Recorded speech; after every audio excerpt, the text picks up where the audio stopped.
Welcome back to my channel. Hope எல்லோரும் ஹெல்த்தியாக நல்லா இருக்கீங்கன்னு நினைக்கிறேன். ஸோ இன்றைக்கி வ்ளாக் எடுக்கிறதுக்கான ரீசன் என்னென்னு பார்த்தீங்கன்னா ரொம்ப நாள் கழித்து நான், அம்மா, தங்கச்சி நாங்கள் 3 பேரை ஒரு குட்டி ட்ரிப் ஆர்கனைஸ் பண்ணியிருக்கேன். ஸோ நான் அம்மாவும் தங்கச்சி கூட்டிகிட்டு போகிறேன். அது எங்கே, எந்த டெஸ்டினேஷன்றதை நீங்கள் வ்ளாக் பார்த்து தெரிஞ்சுக்கோங்க. ஸோ இன்றைக்கி நான் என்ன பேக் பண்ணுறேன், நாங்கள் எப்படி கிளம்புறோம் அப்படின்றத தான் நீங்கள் இந்த வ்ளாகில் பார்க்க போகிறீங்க. ஸோ வீடியோக்குள்ளே போகிறதுக்கு முன்னாடி என்னோட சேனலை ஃபர்ஸ்ட் டைம் பார்க்குறீங்க அப்படின்னா மறக்காம சப்ஸ்கிரைப் பண்ணிக்கோங்க. அண்ட் தொடர்ந்து என்னோட சேனலை சப்போர்ட் பண்ணிகிட்டு இருக்க எல்லாருக்குமே big thanks. So let's get into the video. இன்றைக்கி ஈவினிங் நாங்கள் வீட்டில் இருந்து கிளம்புறோம். ஸோ அதனால் நான் மார்னிங்கே பேக் பண்ண ஸ்டார்ட் பண்ணிட்டேன். முன்னாடி நாளே தங்கச்சி என்னெல்லாம் திங்ஸ் எடுத்து வைக்கணும் அப்படின்னு சொல்லி லிஸ்ட் போட்டு கொடுத்துருந்தா. ஸோ அதையெல்லாம் பார்த்து நான் கரெக்டாக எடுத்து வைக்கிறேனா அப்படின்றத செக் பண்ணிகிட்டே இருந்தேன். அண்ட் இது முக்கியமான ஒரு விஷயம், ஸ்நாக்ஸ் இல்லாமல் எப்படி. ஸோ அதனால் ரொம்பவும் வாங்காமல் ரொம்ப கம்மியாகவும் வாங்காமல் மினிமலாக ஸ்நாக்ஸ் வாங்கியிருக்கேன். லைக் இந்த மேகி, கப் நூடுல்ஸ், அதெல்லாமே சாக்லேட்ஸ் அதெல்லாம் வாங்கியிருக்கேன்.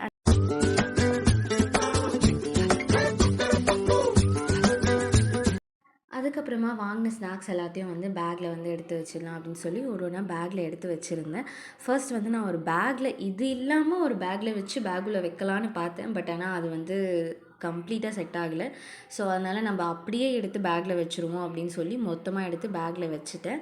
அண்ட் அதுக்கப்புறமா நம்மளோட முக்கியமான விஷயம் காஸ்மெட்டிக்ஸ் அண்ட் ஆக்சசரிஸ் இது எல்லாமே நான் என்னோடய மேக்கப் பவுச்சில் எடுத்து வச்சுட்டேன். பர்ஃப்யூம்ஸ் என்னென்ன வேணுமோ அது எல்லாமே எடுத்து வச்சுட்டேன். ஸோ ஃபைனலாக எல்லாத்தையுமே பக்காவாக செட் பண்ணி நம்ம ட்ரிப்க்கு ரெடி ஆயாச்சு. ஸோ அதுக்கப்புறமா என் தங்கச்சி எடுத்து வச்சுருந்த லிஸ்ட்டை ஒரு வாட்டி க்ராஸ் செக் பண்ணி பார்த்தா லைக் எல்லாமே எடுத்து வச்சுருக்கோமா அப்படின்னு. அண்ட் இதெல்லாம் முடிச்சுட்டு பக்காவாக ஒரு குளியலை போட்டு முடிச்சாச்சு. எல்லாருக்கும் ட்ரிப் போயிட்டு வந்தால் தான் ஹெல்த் இஷ்யூஸ் ஏதாவது வரும். ஆனால் எனக்கு போகிறதுக்கு முன்னாடியே வந்துடுச்சு. ஸோ அதனால் என்னோடய ஃபுட் இப்போதைக்கு இப்படி தான் நான் சாப்பிடணும். ஸோ அதனால் சாப்பிட்டு முடிச்சுட்டு அப்படி நானும் தங்கச்சியும் ஃபேஸ் மாஸ்க் போட்டு கொஞ்ச நேரம் அப்படியே ரிலாக்ஸ் பண்ணிகிட்டு இருந்தோம். அண்ட் ஈவினிங் நம்ம வெளியில் இன்றைக்கி கிளம்புறோம் இல்லையா. ஸோ அதனால் கண்டிப்பாக வீட்டில் பூஜை பண்ணாமல் போனால் எப்படி. ஸோ அதனால் தங்கச்சி சிம்பிளாக வீட்டில் பூஜை பண்ணிவிட்டு கிளம்பிடலாம் அப்படி சொல்லிட்டு சாமி ஃபோட்டோக்கு பூவெல்லாம் போட்டு பூஜை ரூம் எல்லாமே ரெடி பண்ணிகிட்டு இருந்தா.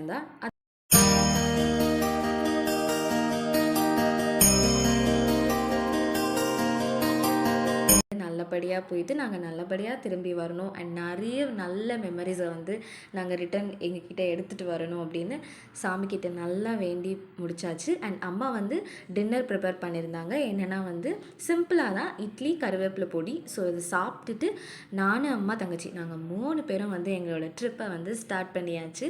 ஸோ வீட்டிலேருந்து கிளம்பிட்டோம். கிளம்பும் போது எல்லார் வீட்லேயுமே எதையாவது ஒன்று இதை மறந்துட்டேன் அதை மறந்துட்டேன் அப்படின்ற மாதிரி ஆஸ் யூஷுவல் எங்கள் வீட்லேயும் நடந்தது. ஒரு வழியாக எல்லாத்தையும் முடிச்சுட்டு அண்ட் அதுக்கப்புறமா நாங்கள் வீட்டிலேருந்து கிளம்பிட்டோம். ஆட்டோ முன்னாடியே சொல்லிட்டோம் பஸ் ஸ்டாண்டுக்கு. ஸோ ஆட்டோவும் வெளியில் வெயிட் பண்ணிகிட்டு இருந்தது. ஸோ நானும், அம்மா, தங்கச்சி அம்மா கீழே இருக்கிறவங்க கிட்டலாம் சொல்லிவிட்டு அப்படியே கிளம்பிட்டோம். அண்ட் எங்கள் ஸ்ட்ரீட்லேயே ஒரு பிள்ளையார் கோவில் இருக்குது. ஸோ அப்படியே நாங்கள் அங்கே பிள்ளையார் கோவில் போயிட்டு சாமி கும்பிட்டுட்டு கொஞ்ச நேரம் கோவிலில் உட்காந்துட்டு அப்படியே கிளம்பிட்டோம். என்னென்னு தெரியல, நாங்கள் இங்கேருந்து கிளம்பும் போது ரெயின் எங்களை சென்ட் ஆஃப் பண்ணுச்சு. ரொம்பவே நல்லா இருந்தது. ஆனால் கொஞ்சம் கடுப்பாகவும் இருந்தது. என்னென்னா நான் கொஞ்சம் அப்படியே நனைஞ்சிட்டேன் மழையில். பட் ஆனால் போக போக போக மழை ரொம்ப ஜாஸ்தி ஆகிடுச்சு. நாங்கள் பஸ் ஸ்டாண்ட் கிட்டே போகும்போது செம்ம மழை. என்ன பண்ணுறதுனே தெரியல. ஆட்டோவும் கொஞ்சம் குட்டி ஆட்டோவாக இருந்ததா, அதனால ட்ராலி எல்லாமே கொஞ்சம் நனைய ஆரம்பிச்சிருச்சு.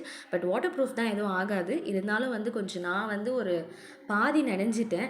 அதுக்கப்புறமா சரி பஸ் வரலை. ஸோ பஸ்ஸுக்கு வரத்துக்கு முன்னாடி நாங்கள் வந்துட்டோம். ஸோ கொஞ்ச நேரம் அப்படியே ஆட்டோலேயே உட்காந்துட்டு அங்கேயும் ஒரு கோவில் இருந்தது. ஸோ அப்படியே அங்கே கோவில் பார்த்துட்டு அதுக்கப்புறமா கொஞ்சம் மழை விட்டதுக்கப்புறமா வெளியில் அப்படியே நின்றுட்டு இருந்தோம். நிறைய நாங்கள் ஆக்சுவலாக ட்ராவல் பஸ் தான் புக் பண்ணியிருந்தோம். லைக் ட்ரெயின் புக் பண்ணலான்னு இருந்தோம். அது லாஸ்ட் மினிட்ல கொஞ்சம் சொதப்பி விட்டதுனால லாஸ்ட் மினிட்ல இந்த ஏர் பஸ் புக் பண்ண வேண்டியதாக போயிடுச்சு. ஸோ நாங்கள் ஏபி ரமணி டிரான்ஸ்போர்ட் அந்த பஸ் தான் புக் பண்ணியிருந்தோம். ஸோ பஸ் சூப்பராக தான் இருந்தது. க்ளீனிங் அது எல்லாமே பக்காவாக இருந்தது. அதிலலாம் எந்த ஒரு இஷ்யூமே கிடையாது. அண்ட் ஒரு வாட்டர் பாட்டில் வச்சுருந்தாங்க. அந்த பஸ்ஸுலேயே லாஸ்ட்டு சீட்டு தான் எங்களுக்கு. ஸோ எனக்கும் என் தங்கச்சிக்கும் மேலே அப்பரில், அம்மாவுக்கு கீழே லோவரில் இருந்தது சீட்டு.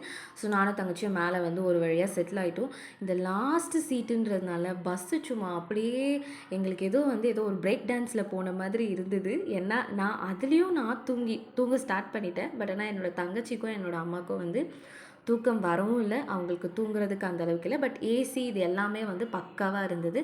அண்ட் அதுக்கப்புறமா அம்மா வந்து ஒரு இடத்துல வந்து பஸ் நிறுத்தியிருந்தாங்க. ஸோ அந்த இடத்துல போயிட்டு அம்மா வந்து பஃப் வாங்கிட்டு வந்தாங்க. ட்ரிப்புக்குன்னு கிளம்பியாச்சு. ஒரு 2 நாளைக்கு வந்து இந்த ஃபுட் கண்ட்ரோல் இதெல்லாம் விட்டுற வேண்டியது தான். ஸோ அதனால நான் உட்காந்து சாப்பிட ஆரம்பிச்சிட்டேன். தங்கச்சி சாப்பிடல. அண்ட் வாங்கிட்டு வந்த ஸ்நாக்ஸையும் வந்து இங்கேயே ஓப்பன் பண்ணியாச்சு. எடுத்த உடனே ராகி பைட்ஸ் தான் என் தங்கச்சி சாப்பிட்டுட்டு இருந்தா. நான் வந்து வெஜ் பஃப்பை சாப்பிட்டுட்டு இருந்தேன். அதுக்கப்புறமா அப்படியே நானும் தங்கச்சியும் வந்து அப்படியே கதை பேசிகிட்டே கொஞ்ச நேரம், ஏன்னா வந்து லைட் ஆஃப் பண்ணல நாங்கள். ஆனால் அந்த பஸ்ஸில் எல்லாருமே லைட் ஆஃப் பண்ணிட்டாங்க, எங்களை தவிர. ஸோ நானே என் தங்கச்சி மட்டும் லைட்டை போட்டு உட்காந்துட்டு கதை பேசிக்கிட்டு இருந்தோம். அதுக்கப்புறமா வந்து நான் சரி தூங்கலைன்னா வந்து நாளைக்கு நம்மளால் வந்து எதையுமே என்ஜாய் பண்ண முடியாது, ஃபேஸ் ரொம்ப டல்லாக இருக்கும் அப்படி சொல்லிட்டு நான் வந்து தூங்க ஸ்டார்ட் பண்ணிட்டேன்.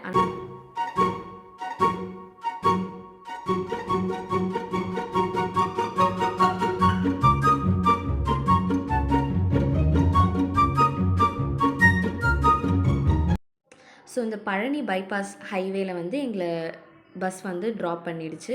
ஸோ நாங்கள் அங்கேயே இறங்கிட்டோம். அண்ட் அங்கே இறங்கிட்டு அதுக்கப்புறமா வந்து நாங்கள் கேப் டிரைவருக்கு ஃபோன் பண்ணி வர சொல்லியிருந்தோம். ஸோ அவங்க வர வரைக்கும் நம்ம அங்கே தான் வெயிட் பண்ணி ஆகணும். எந்த இடம் என்னன்னெலாம் தெரியாது. அப்படியே அங்கே எங்களை நிறுத்தின இடத்துல எங்கள் அம்மாவும் என் தங்கச்சி நாங்கள் 3 பேரும் அப்படியே அங்கே உட்காந்துட்டோம். நான் நல்லா கொஞ்சம் தூங்கினேன், ரொம்ப இல்லை, ஆனால் நான் நல்லா தூங்கினேன்.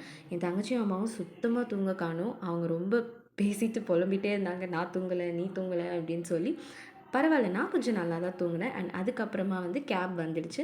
கேப் வந்தோடனே லக்கேஜ் பேக் இது எல்லாத்தையும் பின்னாடி வச்சுட்டு கிளம்பிட்டோம். ஸோ நாங்கள் எங்கே போகிறோம் அப்படின்றத நீங்கள் இப்போவே கெஸ் பண்ணியிருந்தீங்கன்னா கீழே கமெண்ட்ஸில் சொல்லுங்கள். அண்ட் எங்கே போகிறோன்றது இன்னும் ஒரு கொஞ்ச நேரத்தில் உங்களுக்கு தெரிஞ்சிடும். அதுக்கப்புறமா நாங்கள் இறங்கின டைம் பார்த்திங்கன்னா வந்து ஒரு 3:20 இருக்கும். ஸோ 3:20 to 3:30 இருக்கும். அதுக்கப்புறமா தான் எங்களுக்கு கேப் வந்தது. ஸோ கேப் வந்ததுக்கப்புறமா வந்து அம்மாவுக்கு வந்து அப்படி கண் முழிச்ச உடனே வந்து டீ குடிச்சிடணும். ஸோ அதனால் வந்து எங்கேயாவது ஒரு டீ கடையாக பார்த்து நிறுத்த சொன்னாங்க டிரைவர்கிட்ட.